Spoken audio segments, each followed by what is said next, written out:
विधानसभा चुनाव के पहले चरण में आज 18 जिलों के 121 निर्वाचन क्षेत्रों में मतदान जारी। शाम 6 बजे तक होगा मतदान। पहले चरण में कुल 1314 उम्मीदवार चुनावी मैदान में। पहले चरण के मतदान के लिए राज्य में 45,000 से ज्यादा पोलिंग बूथ बनाए गए। सुरक्षा कारणों से सिमरी, बख्तियारपुर, महिषी, तारापुर, मुंगेर, जमालपुर और सूर्यगढ़ विधानसभा क्षेत्र के 56 मतदान केंद्रों पर मतदान शाम 5 बजे समाप्त होगा। मतदान प्रक्रिया की निगरानी के लिए एक अत्याधुनिक नियंत्रण केंद्र भी स्थापित किया गया। सभी 45,341 मतदान केंद्रों पर वेबकास्टिंग की जा रही है। पहले चरण में एनडीए के सबसे अधिक प्रत्याशी चुनावी मैदान में है, जिनमें जेडीयू के 57, भारतीय जनता पार्टी के 48, जबकि लोक जनशक्ति पार्टी रामविलास के 14 उम्मीदवार चुनावी मैदान में। बिहार विधानसभा चुनाव से पहले चरण में 2 उप मुख्यमंत्री सम्राट चौधरी और विजय कुमार सिन्हा की चुनावी किस्मत का होगा फैसला। महागठबंधन की ओर से मुख्यमंत्री पद के उम्मीदवार तेजस्वी प्रसाद यादव राघोपुर निर्वाचन क्षेत्र से चुनाव लड़ रहे हैं, तो वहीं पूर्व केंद्रीय मंत्री रामकृपाल यादव दानापुर से भाजपा के प्रत्याशी हैं। बिहार विधानसभा चुनाव के दूसरे चरण का चुनाव प्रचार जोरों पर है। एनडीए और महागठबंधन के नेताओं ने मतदाताओं का दिल जीतने के लिए पूरी ताकत झोंक दी है। भाजपा के स्टार प्रचारक प्रधानमंत्री नरेंद्र मोदी आज चुनाव प्रचार करेंगे। पीएम आज सबसे पहले सुबह करीब 11:30 बजे अररिया के फारबिसगंज में एक विशाल जनसभा को संबोधित करेंगे। आज दूसरे चरण के मतदान के लिए प्रधानमंत्री मोदी प्रचार करेंगे। प्रधानमंत्री मोदी दोपहर 1:30 बजे भागलपुर में एक चुनावी रैली को संबोधित करेंगे। बिहार में एनडीए और महागठबंधन के बीच सीधी टक्कर। रक्षा मंत्री राजनाथ सिंह आज बथनाहा, चिरैया और केसरिया में जनसभाएं करेंगे। वरिष्ठ भाजपा नेता और गृह मंत्री अमित शाह बेतिया, मोतिहारी और मधुबनी में अपनी रैलियों के जरिए एनडीए प्रत्याशियों के समर्थन में वोट की अपील करेंगे। बिहार विधानसभा में विपक्ष के नेता और इंडी गठबंधन के सीएम फेस तेजस्वी यादव आज मधुबनी में चुनावी रैली करेंगे। राहुल गांधी पूर्णिया के कस्बा विधानसभा क्षेत्र में पार्टी उम्मीदवार मोहम्मद इरफान आलम के समर्थन में चुनावी सभा करेंगे। बिहार विधानसभा के दूसरे चरण के लिए चुनाव प्रचार ने पकड़ा जोर। प्रियंका गांधी आज गोविंदगंज, रीगा और बेनीपट्टी में चुनावी सभाएं करेंगी। अखिलेश यादव चंपारण जिले के मोतिहारी विधानसभा क्षेत्र में प्रत्याशी देव गुप्ता के पक्ष में वोट मांगेंगे और उसके बाद सीतामढ़ी जिले के विधानसभा क्षेत्र में प्रत्याशी चंदन कुमार के पक्ष में जनसभा करेंगे। बिहार के चुनावी रण में बसपा सुप्रीमो मायावती भी दूसरे चरण के लिए प्रचार करेंगे। आज वो बिहार के कैमूर जिलों के भभुआ में चुनावी जनसभा करेंगी। बसपा ने बिहार में अकेले ही सभी 243 सीटों पर चुनाव लड़ने का फैसला किया है, लेकिन लगभग 190 उम्मीदवार ही चुनावी मैदान में हैं। बिहार में विधानसभा चुनाव के पहले चरण में मतदान को लेकर प्रधानमंत्री मोदी ने मतदाताओं से लोकतंत्र के पर्व में उत्साहपूर्वक भागीदारी की अपील की। पीएम मोदी ने पहली बार वोट डालने जा रहे राज्य के सभी युवा मतदाताओं से बधाई देते हुए कहा कि याद रखना है, पहले मतदान फिर जलपान।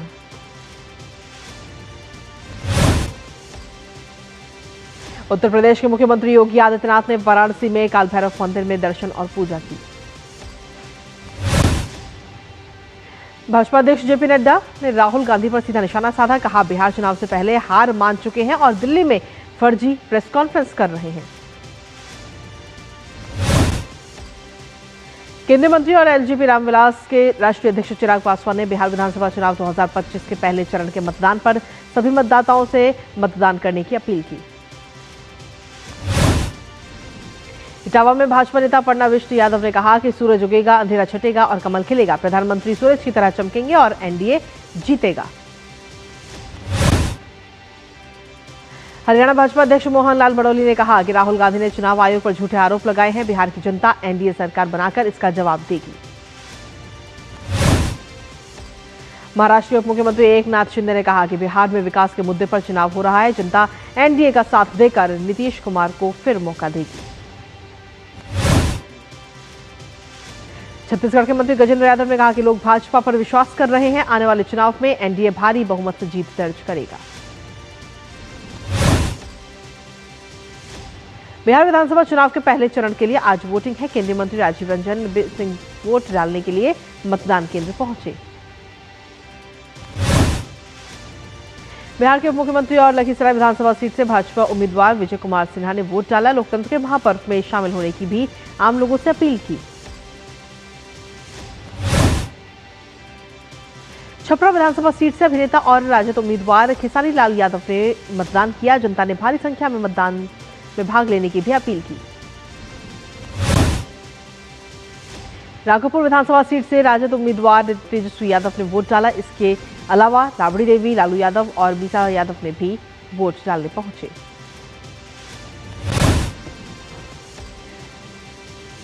मुख्यमंत्री प्रमोद सावंत ने कहा कि इस उत्सव में स्थानीय शिल्प कौशल को बढ़ावा मिलता है, जहां बच्चे पर्यावरण अनुकूल नावें तैयार करते हैं। उत्तर 24 परगना में टीएमसी कार्यकर्ताओं पर निशाना साधते हुए भाजपा नेता शुभेंदु अधिकारी ने कहा कि सैकड़ों बूथों पर बीएलओ जो कर रहे हैं वो ठीक नहीं है। डर या दबाव में है तो पुलिस और चुनाव आयोग शिकायत करें। शुभेंदु अधिकारी ने कहा कि भाजपा कार्यालय को 2 दिनों में 600 शिकायतें मिली हैं। हम जानकारी जुटा रहे हैं। चुनाव आयोग की एक उच्च स्तरीय टीम दौरा कर रही है और उन्हें जमीनी हकीकत पता होनी चाहिए। मुर्शिदाबाद में भाजपा नेता दिलीप घोष ने कहा कि बंगाल में करीब 1.5 करोड़ फर्जी वोटर सूची में हैं, जिनमें मृतक और अवैध प्रवासी भी शामिल हैं। इनका निराकरण एसआईआर के माध्यम से होगा। मुख्यमंत्री योगी आदित्यनाथ वाराणसी में देव दीपावली समारोह में शामिल हुए। घाटों पर हर हर महादेव के उद्घोष से पूरा शहर गूंज उठा। कोलकाता, आगरा और राजकोट सहित कई शहरों में कार्तिक पूर्णिमा के अवसर पर आसमान में पूर्ण चांद दिखा। कार्तिक पूर्णिमा के दिन चंद्रमा की पूजा की जाती है और इसे बहुत शुभ माना जाता है।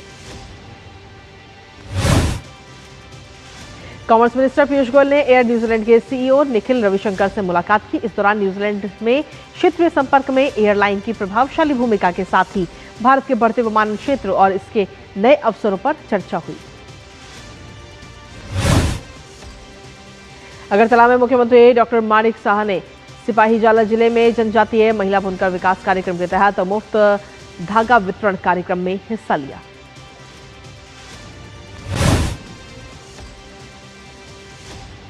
सांकेले में मुख्यमंत्री प्रमोद सावंत ने त्रिपुरा पूर्णिमा उत्सव में भाग लिया। कहा कि यह आयोजन हर वर्ष हजारों दर्शकों को आकर्षित करता है। तमिलनाडु के कुछ हिस्सों में हुई बारिश। आज भी पुडुचेरी और कराईकल में बारिश की संभावना। रायलसीमा और कर्नाटक में भी गरज चमक के साथ हो सकती है वर्षा। दक्षिण भारत में सक्रिय ट्रफ के कारण अगले 2 दिन हल्की से मध्यम वर्षा के आसार। केरल और आंध्र तट पर बादल छाए रहेंगे। मौसम विभाग के मुताबिक उत्तर भारत में न्यूनतम तापमान में गिरावट का सिलसिला जारी। 3 दिन तक 3 से 5 डिग्री की ओर गिरावट संभव। पूर्वोत्तर, मध्य और पश्चिम भारत में मौसम शुष्क रहने की संभावना। मौसम विभाग ने आंधी या वर्षा की कोई चेतावनी नहीं की जारी। मौसम विभाग के अनुसार बंगाल की खाड़ी में कोई नया कम दबाव क्षेत्र नहीं, इसलिए मछुआरों के लिए कोई चेतावनी जारी नहीं की गई। पश्चिम बंगाल के मुर्शिदाबाद जिले में पुलिस ने 71 बम और 7 किलोग्राम विस्फोटक बरामद किया। मामला दर्ज कर जांच जारी है। केंद्रीय कानून मंत्री अर्जुन राम मेघवाल ने कहा कि वैकल्पिक विवाद समाधान अब भारत में न्याय प्रणाली का महत्वपूर्ण हिस्सा बन चुका है। बहरीन में अंतर्राष्ट्रीय वाणिज्यिक न्यायालय के उद्घाटन को अर्जुन राम मेघवाल ने वैश्विक न्याय सहयोग की दिशा में एक प्रेरक मील का पत्थर बताया। सुप्रीम कोर्ट के मुख्य न्यायाधीश बीआर गवई, मुख्यमंत्री देवेंद्र फडणवीस, अजीत पवार और एकनाथ शिंदे ने बांद्रा उच्च न्यायालय परिसर की आधारशिला रखी। त्रिपुरा देव पूर्णिमा पर पुणे के श्रीमंत भाऊ साहेब रंगारी गणपति भवन में तुलसी विवाह और आरती का आयोजन हुआ। 56 भोग भी अर्पित किए गए।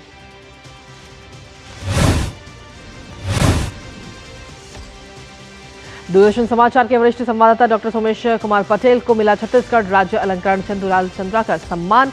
भारत के उपराष्ट्रपति सीपी राधाकृष्णन ने डॉक्टर सोमेश पटेल को छत्तीसगढ़ स्थापना दिवस राज्योत्सव में दिया सम्मान।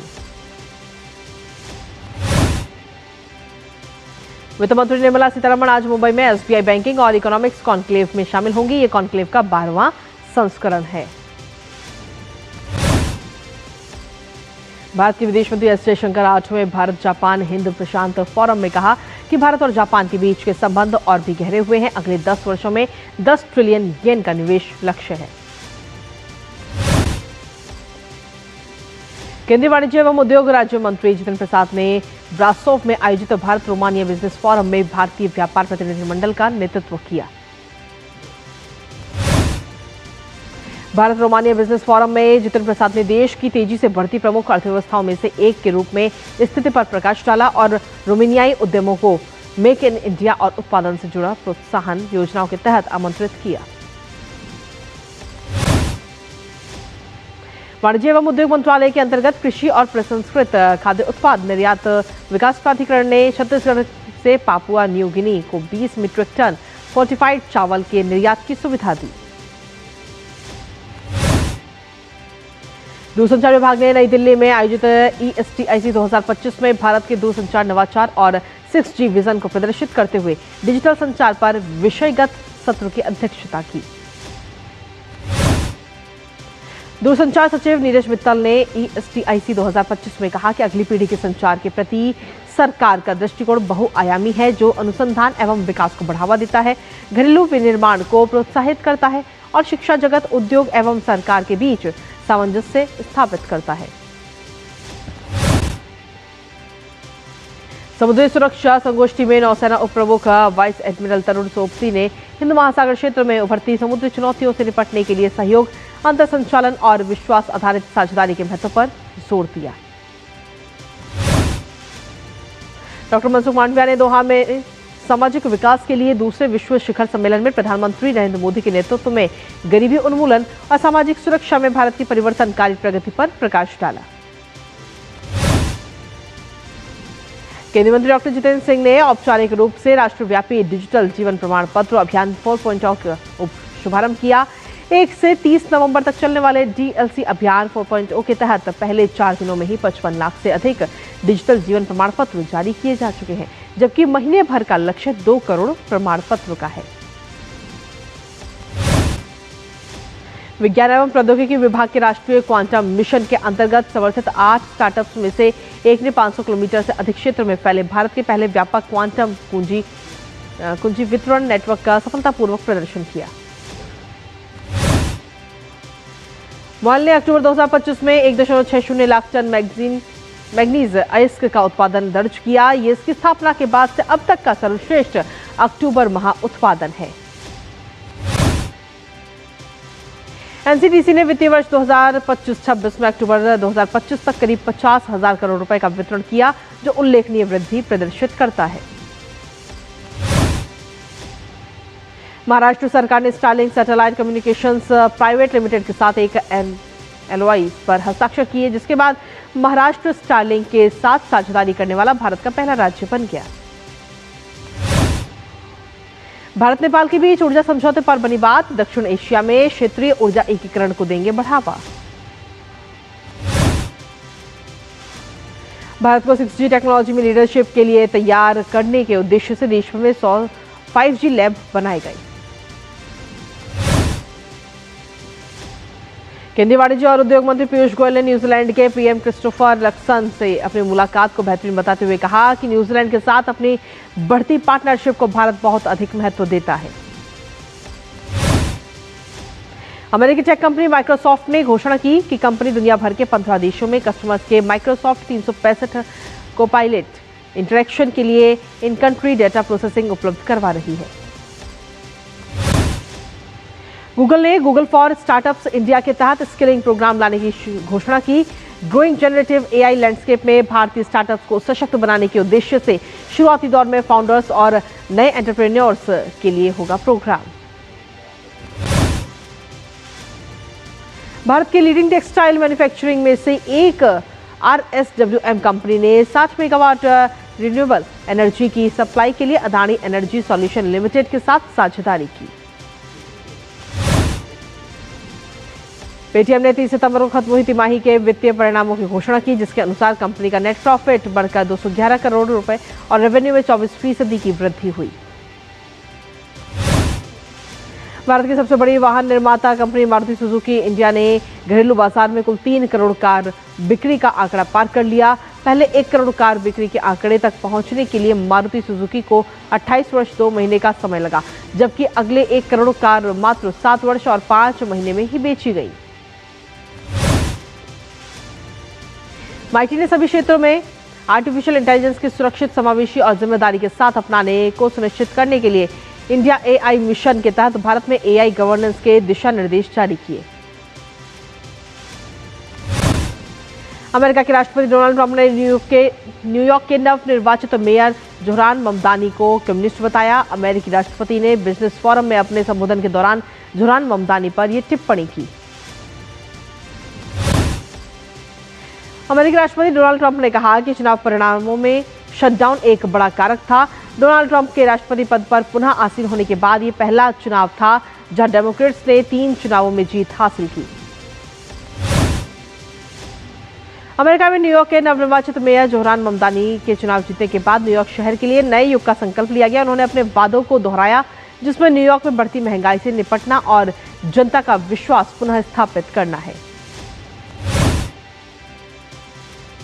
अमेरिकी वित्त मंत्री स्कॉट बेसेंट ने टैरिफ को लेकर सुप्रीम कोर्ट में हुई सुनवाई को लेकर बयान दिया। उन्होंने कहा कि राष्ट्रपति डोनाल्ड ट्रंप के व्यापक टैरिफ की वैधता पर सुप्रीम कोर्ट में हुई सुनवाई से उन्हें लगा कि ये प्रशासन के लिए सकारात्मक रहा। अमेरिका के राष्ट्रपति डोनाल्ड ट्रंप ने दक्षिण अफ्रीका को अब 20 प्रमुख अर्थव्यवस्थाओं के समूह यानी G20 में नहीं रहना चाहिए। अमेरिकी बिजनेस फोरम में डोनाल्ड ट्रंप ने बताया कि वो इस महीने के अंत में अफ्रीका देश के समूह की अध्यक्षता के दौरान वहां नेताओं के शिखर सम्मेलन में भाग नहीं लेंगे। अमेरिकी राष्ट्रपति डोनाल्ड ट्रंप ने कहा कि यदि अफ्रीकी देश नाइजीरिया में ईसाइयों की हत्याएं बंद नहीं की तो अमेरिका उसे दी जाने वाली सभी सहायता बंद कर देगा।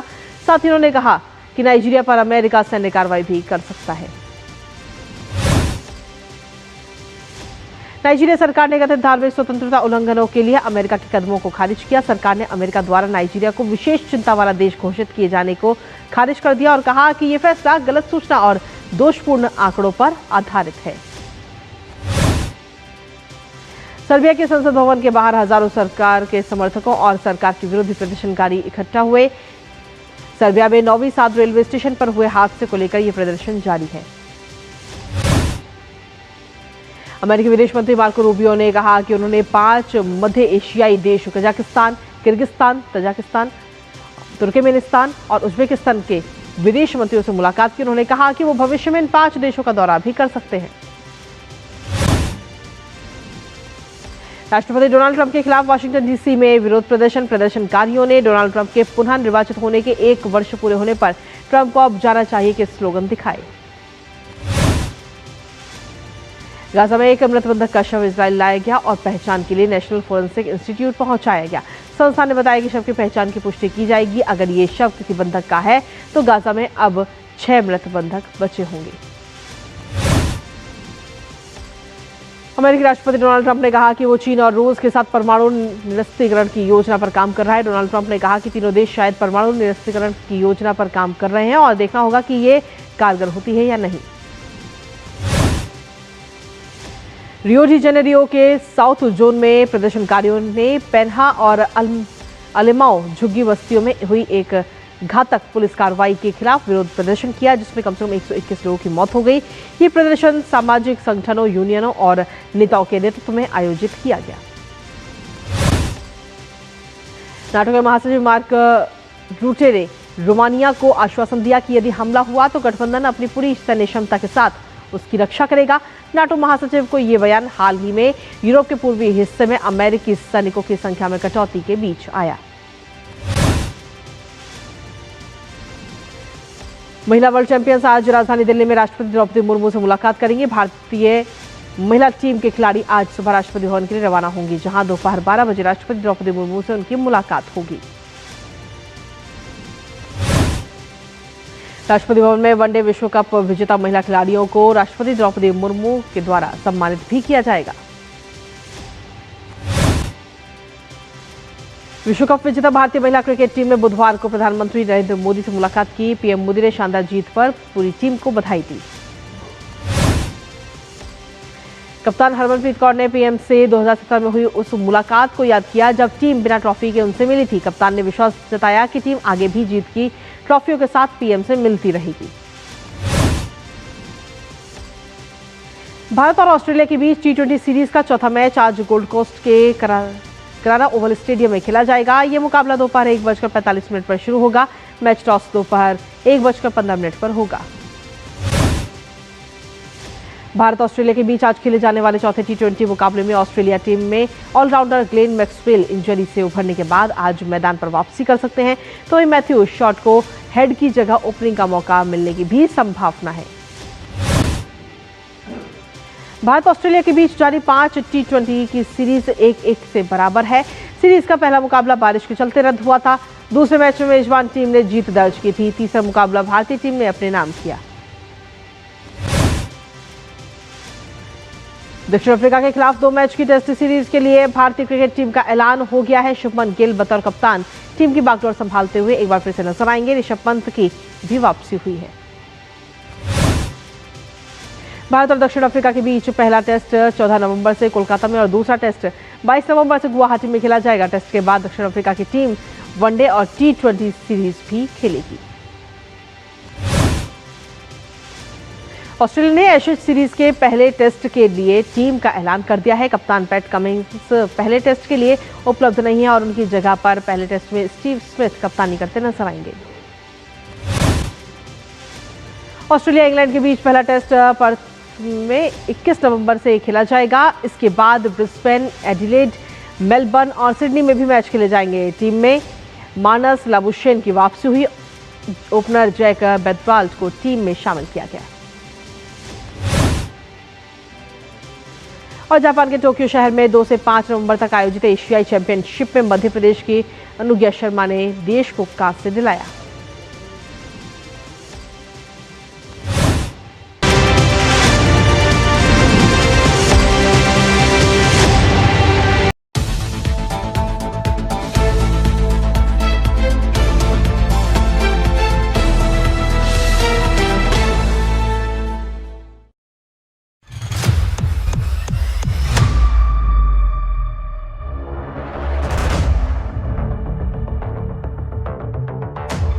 जहां जिंदगी गुजर जाती है एक सच की तलाश में, और कहीं एक सच बदल देता है जिंदगी का नजरिया। पर वो कहते हैं ना, सच की कोई शक्ल ही नहीं है।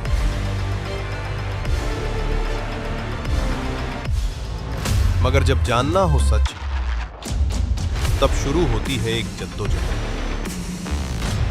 सच सामने लाने, जो कई नाकामयाबियों से होकर गुजरती है। यही है सच की तलाश, और अंत में सच की तलाश न्यूज़ प्लस के साथ।